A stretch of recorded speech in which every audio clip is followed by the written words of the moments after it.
Have you ever been told that you are too much? Too complicated, too direct, too independent, too emotional? Have you ever been hinted at that to be loved, you need to become a little more convenient, quieter, softer, more compliant? To smooth out the rough edges, hide your opinion, dim your inner fire. Society, family, even past relationships, all of them, one way or another, push a woman toward a single, socially acceptable form, the form of convenience. To be convenient is to not create problems, not cause discomfort, to be predictable and understandable. It is a path that promises acceptance, but it never promises true, all-consuming passion. It does not promise desire, because desire, that deep, primal, almost mystical attraction, is not born from convenience. It is born from mystery, from power, from that which cannot be fully understood and tamed. And it is right here, in this paradoxical truth, that the main secret hidden from us lies. Inside every woman live the very qualities we were taught to suppress, those very demons we were told to be ashamed of. But what if these demons are not demons at all? What if they are a distorted reflection of our greatest power? Carl Jung spoke of the shadow, that part of our personality where we repress everything we consider unacceptable, dark, shameful. But he also taught that it is precisely in the shadow that our colossal energy, our authenticity, our life force is hidden. And a man, a truly mature and strong man, is instinctively drawn not to the polished facade of a good girl. His soul, his unconscious, his animus seeks the one who is not afraid of her shadow, the one in whom those very demons live, because they make her not just beautiful, but alive. Not just convenient, but hold on. In this video, we will not talk about how to become more convenient. We will talk about 3 shadow aspects, 3 demons of the female soul that society tells us to hide, but which in reality evoke in men not just interest, but the deepest, almost reverent adoration. This is a journey deep within yourself. A journey that might make you feel uncomfortable, because we will call things by their names. But if you stay until the end, you will understand that everything you were once condemned for was actually your greatest treasure. And when you accept these demons, you will stop searching for love. You yourself will become the love that is sought. Are you ready to meet your shadow? Because it is there, in the darkness you so feared, that the brightest light is ignited. The light of a woman who is not just wanted, a woman who is desired to the depths of the soul. Let's start with the simplest and yet the most difficult, with the demon that society has labeled as selfish, a bitch, a difficult person. This is the woman who knows how to say the word no without the slightest feeling of guilt. Feel how that word resonates within you. No. For many women, this word scratches the throat. To say it means to risk disappointing, offending, being rejected. From early childhood, we are taught to be compliant. Be a good girl, give in, don't argue. We are programmed to believe that our value is directly dependent on how useful and pleasant we are to others. Our yes is a currency with which we buy love and acceptance. And in this coordinate system, no is bankruptcy. But what if I told you that your no is not a wall you are building, but the border of your sacred kingdom? A woman who cannot say no has no boundaries.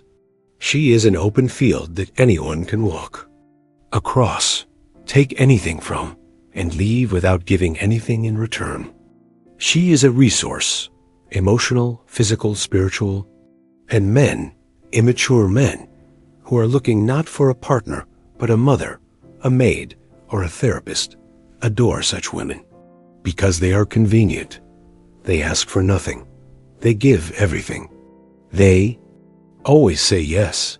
But a mature man, a man who seeks not convenience but strength, not a maid but a queen, unconsciously avoids women without boundaries. Why?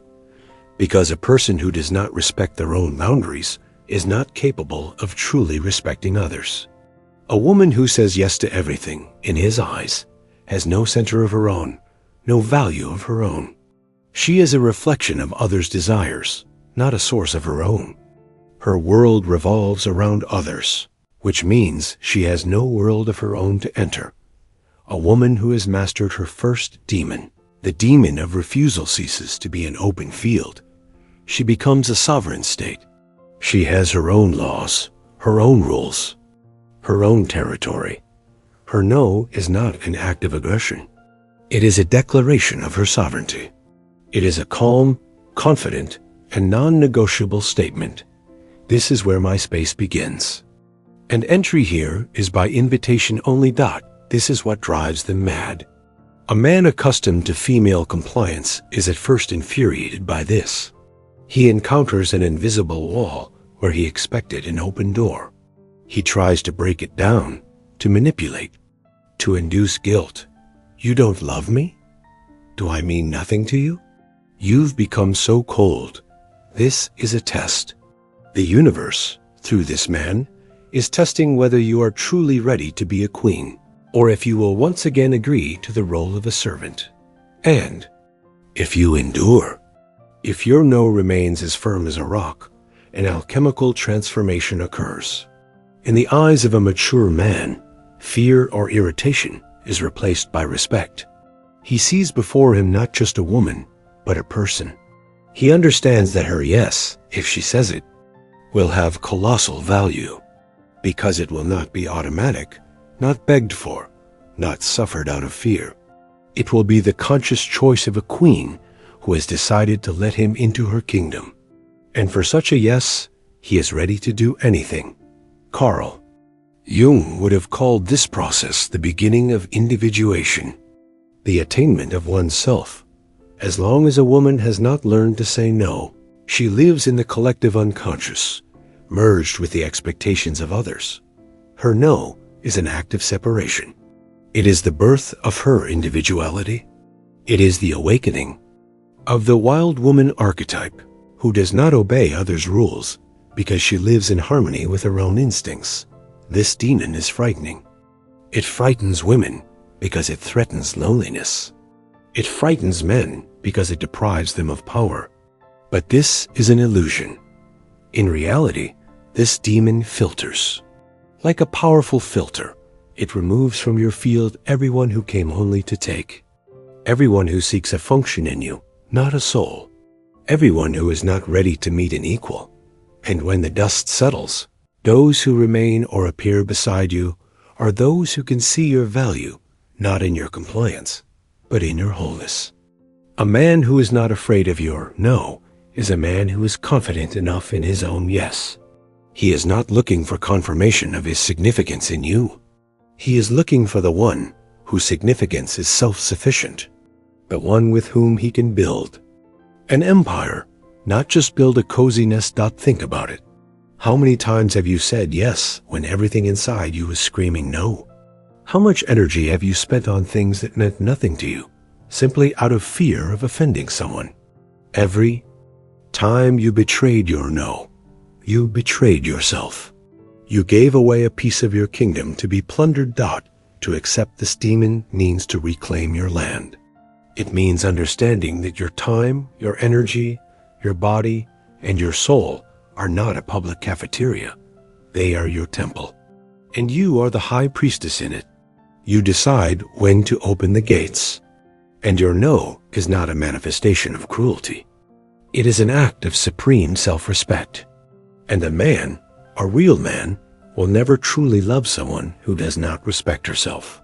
He can use her, pity her, protect her, but to desire her, to go crazy for her, to see a goddess in her, he will only do so when he feels the unbreakability of her boundaries. When he understands that before him is not just a woman, before him is a queen, and her favor must be earned, not with money, not with gifts, but with respect for her sacred no. Now let's dive deeper. If the first demon can serve your boundaries with the external world, the second one lives inside. It is your ability to see not what you want to see, But what is? Society has branded this demon with names like critic, perpetually dissatisfied, suffocating. This is a woman who is not afraid of the truth, neither her own nor anyone else's. In most relationships, there is an unspoken agreement. I will not notice your flaws, and you will not notice mine. We create a cozy, illusory world where both partners are a charming prince and princess. We polish each other with flattery, turn a blind eye to lies, and avoid sharp corners. This is comfortable, but it is death to development. It is stagnation. A woman in whom the second demon has awakened tears up this contract unilaterally. She becomes a mirror, a merciless, crystal-clear mirror.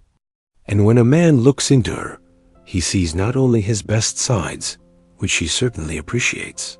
He also sees his shadow, his fears, his insecurity, his laziness, his lies, everything he so carefully hides from himself.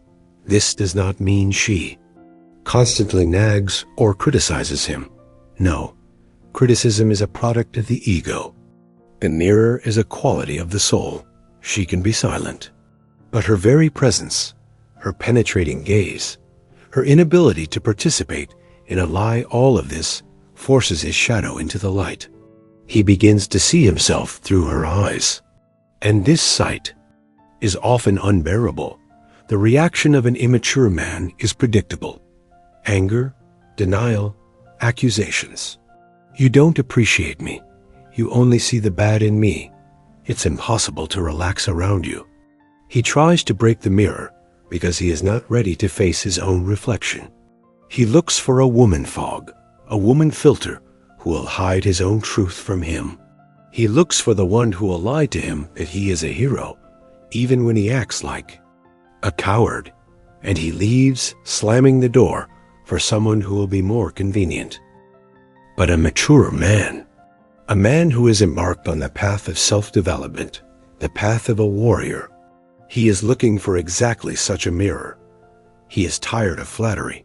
He is tired of illusions. He knows that in order to grow, he needs to see his weak spots. He needs not someone who will cover his back, but someone who will point out the breach in his armor. For such a man, a woman mirror is the greatest gift. Her honesty is not an insult, but the highest form of respect. Respect for his potential. She does not see him only as he is now. She sees in him who he can become. And her mirror-like quality is her way of saying, I believe in you so much that I will not let you be less than you can be. I see a king in you, so I will not let you behave like a page. This woman becomes a catalyst for him. Around her, he is forced to grow. He can no longer lie to himself, because her presence makes any lie tangible and vulgar. He can no longer be lazy, because her energy and determination make him feel ashamed of his own stagnation. She is his conscience, his challenge. His personal coach for awakening the soul, Carl Jung, wrote that a relationship is an alchemical vessel in which transformation takes place. The woman mirror turns the relationship into just such a vessel. It is no longer a quiet harbor to rest from the world. It is a melting pot in which everything superficial, everything false, is burned away, leaving only the pure gold of the soul, both his and hers. Because by reflecting him, she inevitably sees herself. She cannot demand truth from him if she lies to herself. She cannot inspire him to grow if she herself is standing still. Their union becomes a path of mutual transformation. This is what creates not just attachment, but the deepest, almost mystical connection. He understands that no other woman will give him what she gives him. Others will give him comfort. She gives him himself, in his best, strongest version. She is his muse not because she flatters him, but because she demands greatness from him. To accept this demon in yourself means to stop being afraid of the truth, to stop being convenient and start being true. It means developing not only empathy, but also insight. to learn to see the essence of things behind beautiful words and actions. And most frighteningly, to learn to voice this essence. Not to humiliate, but to heal. This is a dangerous path, because the truth is the sharpest weapon, and many are not ready for such soul surgery. But he who is ready will not see a demon in you. He will see a Valkyrie who has descended onto his battlefield to help him win the victory over his main enemy, himself. And he will hold on to such a woman until the end, because he knows, by losing her, he loses not just love. He loses his path to strength.